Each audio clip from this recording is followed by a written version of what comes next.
salamlayıram. Abunəçilərimizi salamlayıram. Bütün o balıq sevərlərin hər birini, təbiət sevərlərin hər birini salamlayıram. Qardaşlarla gəlmişik bir gün. Gözəl bax belə bir yerdəyik. Göl ərazisidir. Ərazi olaraq Abad rayonuna düşür. Abad deməli kəndinə deyək də, rayonumuzun Abad kəndi. Amma ərazisi çox yekədir. Yəni biz misal üçün elə bir vaxta gəlib dayanmışıq. Düzdür, durna balığı üçün ideal hava deyil. Çünki havamız biraz günlüdür ona görə. Amma gəlmiş yenə qardaşlarla elə çöldə, bayırda elə deyim daha ya bundan gözəl nə ola bilər ki? Bax əlimdə yine hazırda pop verdi, baba bu gördüyünü. Canlı da istəyirəm sizə göstəreyim. 3 iğnəli. 3 iğnəli, 3 dənə ayrı iğnəsi var. Kanca deyirlər da buna. Bax bu 3 iğnəlidir, pop verdi, suyun üzündə üzən.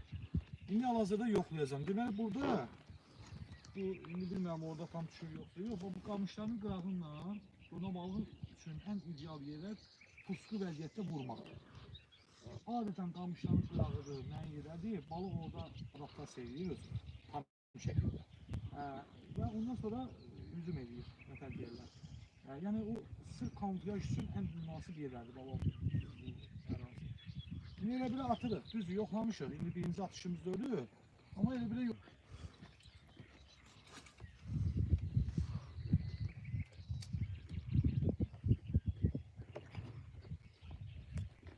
Bu pop verdi, pop ver. Suyun üzündə splash deyirlər, sıratma.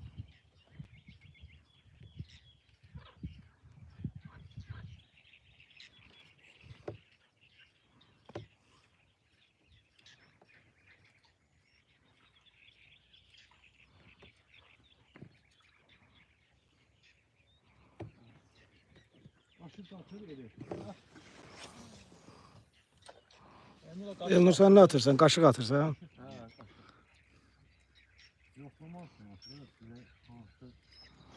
Popper, Quaker, ümumiyyətlə bu tip yerlər bax belə şeylərdən işləyir. Popper, Quaker. Gözəldir bax. Yaxından göstəreyim, bilirsən dostlar görmür. Bax Popper, Quaker. Ultraviyoli rəhlərlə. Burada yani onunla yekə balıq var onu. Yox, bu sırf balıq. Ama şukaya fərqi yoxdur da. Qələmi də gəlib götürür yəni. Hə,